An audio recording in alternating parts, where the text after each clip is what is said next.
Thank you, Mr. President, distinguished panelists, and distinguished delegates. Human rights provide critical norms, processes, and evidence for all just transition efforts, domestically and in the context of international cooperation. Human rights also clarify the responsibility of business, including multinational companies, to implement mandatory human rights and environmental due diligence throughout transnational value chains. While all human rights are relevant to the just transition, as they are independent, interdependent, and indivisible, I would like to focus our attention particularly on the synergies between the human right to a healthy environment and the right to development in the context of the just transition. The evidence of the economic inequalities associated with the activities that cause climate change must be central to just transition efforts. Wealth concentration and global and local socioeconomic impacts of climate change on different economic sectors and different sectors of society, including declining living standards and higher living costs, they all cause negative impacts on the rights to life, health, adequate standard of living, and cultural rights. On the basis of that evidence, the right to development can and must be understood as states' obligations to develop new economic models that address economic inequalities by deprioritizing the demands of the richest groups in society who worsen social exclusion and extreme poverty.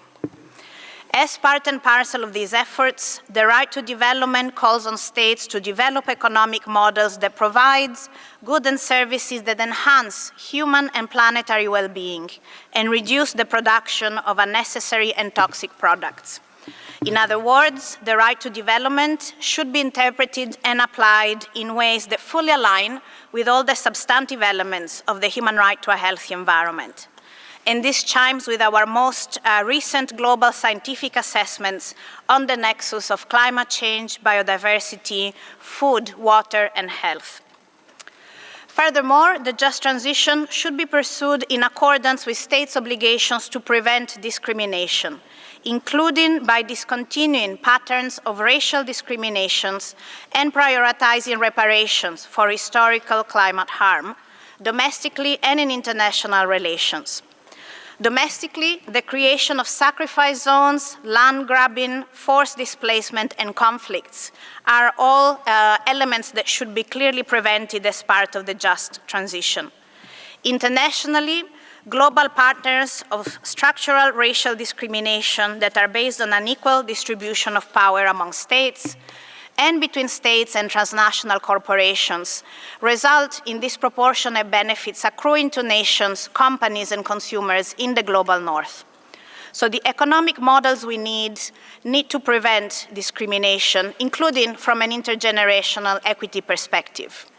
The human rights of future generations entail that states should not shift the burden of mitigating and remedying climate change to future generations.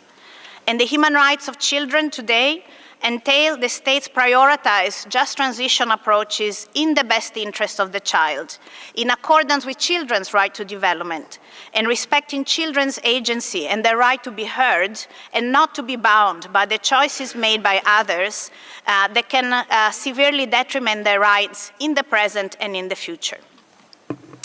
Crucially, the right to development must be interpreted so as to support the right to self-determination, considering that the survival of states that contribute minimally to climate change is impaired by loss of territory to sea level rise and by protracted unsafe climate conditions. But also people are substantially deprived of their means of subsistence because of severe deterioration of entire ecosystems due to climate change. And the cultural survival of populations of small island developing states, indigenous peoples, people of African descent, peasants, and small-scale fishers is impaired by loss of territories, protracted unsafe climatic conditions, and severe ecosystem degradation. Sustainable economic models for the just transition must therefore be construed on the basis of the insights and lived experience of the human rights holders that have been most affected by climate change and by those who are already or will be most likely negatively affected by just transition efforts, notably workers that will be affected by the fossil fuel phase-out. Meaningful participation and inclusion in the just transition supports transformative change. Indigenous peoples, peasants, women, persons with disabilities, marginalized groups should not be seen as a matter of social acceptability of climate solutions, but rather as co-developers of the broader economic models that can serve planetary and human well-being. So we need to understand the just transition as transformation across sectors. And in my report this year to the Human Rights Council on defossilization, I focus on the need to phase out fossil fuels, not only in the energy sector, but also in terms of plastic production and production of petrochemical products that we find in our food systems and in our health systems and across our innovation efforts. So this is where we realize that addressing the root causes of climate change and the planetary crisis we're facing serves to realize a multitude of international objectives: climate change mitigation, prevention of toxic pollution, protection of nature, the most impactful health intervention, and finding sources of much-needed climate finance.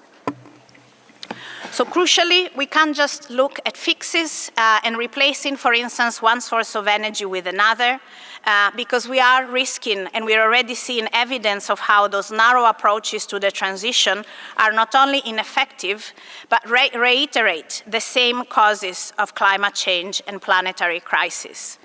And to that end, we need to critically assess our energy needs and our energy need projections, including critical mineral mining projections, with a view to tackling overconsumption and overproduction patterns that perpetuate climate change and climate injustice.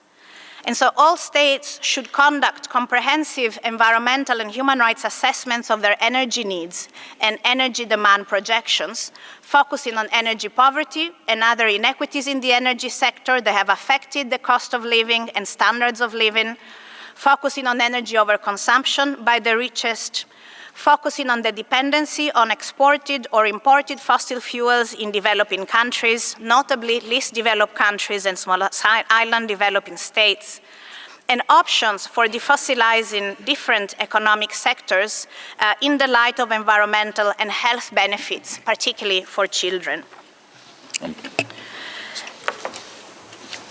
In terms of a global perspective and international cooperation, it's also essential that we focus on the need for reforms of international investment law, which is currently hindering just transition legislation and policies.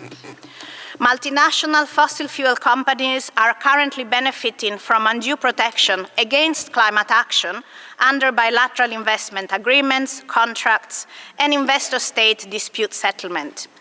They are awarded compensation, in fact, exorbitant compensation, when states take climate measures they may impact their expected profits, including in circumstances where damages would not be available under national law.